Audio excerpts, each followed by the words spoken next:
Wesley's Theory, a story about how Uncle Sam, aka the government, wants black people to spend all their money on materialistic things without realizing that they have to pay taxes for those items.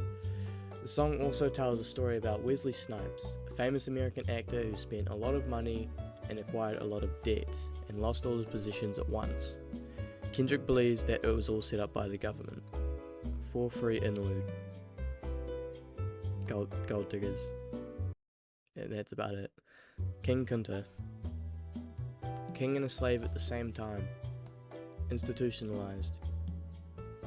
Kendrick covers wealth's corruptive powers and how many people are negatively affected, almost brainwashed, by the idea of getting rich. These walls. Kendrick sleeps with the baby mama of the person who killed his homie back in Compton. The walls in the song meaning a lot of things, such as Compton's walls, our walls, and racial walls. You. Kendrick talking down to himself in a spark of self-hatred and depression. Alright.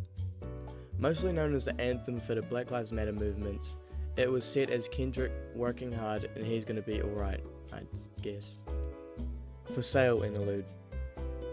Lucy, also known as Lucifer, is trying to take Kendrick's soul and talents. Why? I don't know, this is a simple breakdown. Mama. The song highlights an experience Kendrick had in Africa with a young African boy. He explains a lot in verse 3, so just letting you guys know, read it over. It's a pretty underrated song. Hood politics. Kendrick is bringing in newfound knowledge that he learnt in Africa to his hometown Compton, and that what is separating people is the government/America and not hip-hop itself.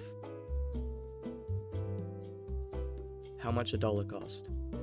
Kendrick runs into a homeless man who begs for money, but Kendrick refuses to give him any. Little did Kendrick know this was a test by God himself and takes away his spot in heaven, as said in the last few lines. Complexion. It's really a lot to talk about, but since it's a simple breakdown, skin colors. The Blackadder Berry. Kendrick talks about the problems African Americans face in America, along with a question he asks himself, and in turn, the audience that challenged his listeners to take a look in the mirror and reflect on the problem that their community faces internally as well. If you find this on Google, I completely stole this word for word. It was on a Reddit post. You ain't gotta lie. Kendrick addresses his younger self and offers guidance. Like it says in the song, loving yourself. Mortal Man. Kendrick realizes he's new in a long line of leaders and that he only has limited time. When he spoke to Tupac in the last 6 minutes, it was originally an interview in 1994 on Swedish radio station P3. I will link it down in the description if you want to listen to it. Anyways, To Pimp A Butterfly, a simple breakdown. Goodbye.